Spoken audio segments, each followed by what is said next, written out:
Order! Order! You are an incorrigible delinquent at times. Behave yourself, man! I just want to show everybody this headline in The Independent. Revealed: Michael Gove's sexist jibes, racist jokes and homophobic slurs. Exclusive: Chancellor of the Duchy of Lancaster, Cabinet Minister, made the comments in the Cambridge Union debates in the late 1980s and early 1990s. Let's talk to the BBC's political correspondent, Damien Grammaticus. Tell us a little bit more. Yeah, so I think it's important that context. So this was 30-odd years ago in the context of university debates in which Mr Gove was speaking, and the recordings, the audio recordings of those obtained by The Independent have Mr Gove making quite a number of comments. So he talks about black people, describing them as fuzzy wuzzies. This was in a debate in 1987 when he was the president-elect of the Oxford Debating Society, a debate about empire, and he talked about the fact that it may be moral to keep an empire because the fuzzy wuzzies can't look after themselves. He went on to talk about Margaret Thatcher in that debate, saying we're at last experiencing a new empire, an empire where the happy South stamps over the cruel, dirty, toothless face of the Northerner. And he talked about homosexuality, and the economist John Maynard Keynes describing him as a homosexualist, saying many of us are familiar with the fact that homosexuals thrive primarily on short-term relationships, and goes on to talk about the possibility of one person having 300 one-night stands in one night. A couple of years later, just after he'd left university, he was actually working as a journalist for the BBC, spoke again at Cambridge debates, and in that the president of the Cambridge Union, Lucy Fraser, who's now a minister, was hosting. And he described her in that. He was talking about sex in that, and he said she's done remarkably well, coming as she has done from the back streets and the slums of Leeds.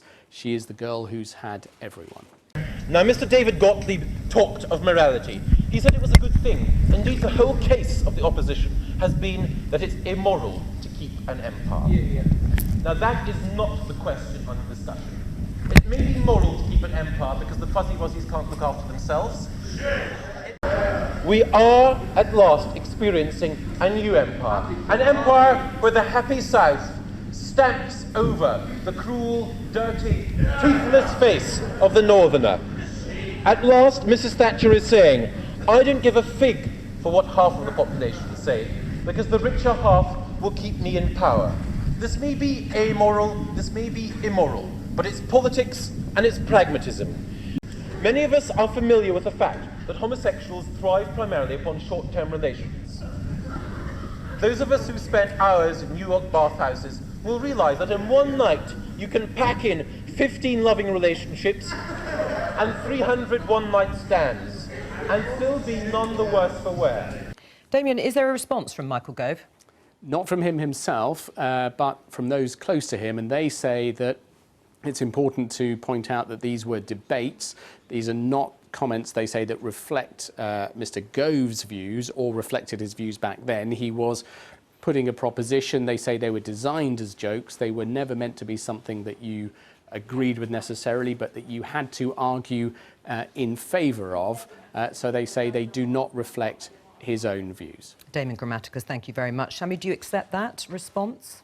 I think we need to hear from Michael Gove himself. I listened to the recordings and I read the Independent story, and the comments are really quite inflammatory, and I think they justify comment from Mr Gove himself. I'm always a believer in second chances and rights of reply and people's growth and development in life, but these are very, very inflammatory comments that were made when he was in his 1990. I was in my early 20s and reading for the bar, I think, in 1993. I think Michael Gove is a few years older than me.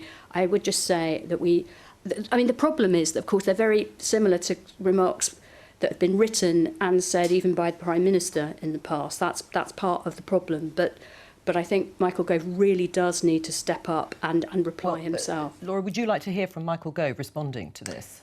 I think I need to be careful on this because other than the description that was just given there, I haven't seen the story, I don't know the context. The only thing I would say is that we do need to be very careful about people making mistakes in their life before they came into politics. I think that you know, I did a lot of stupid things when I was younger. I wouldn't like to be judged on that now. So I think that we just need to be careful in general about judging people for things that they did 30 years ago. But as I said, I haven't seen the detail of this. And as we said, we haven't had a response from Michael yet.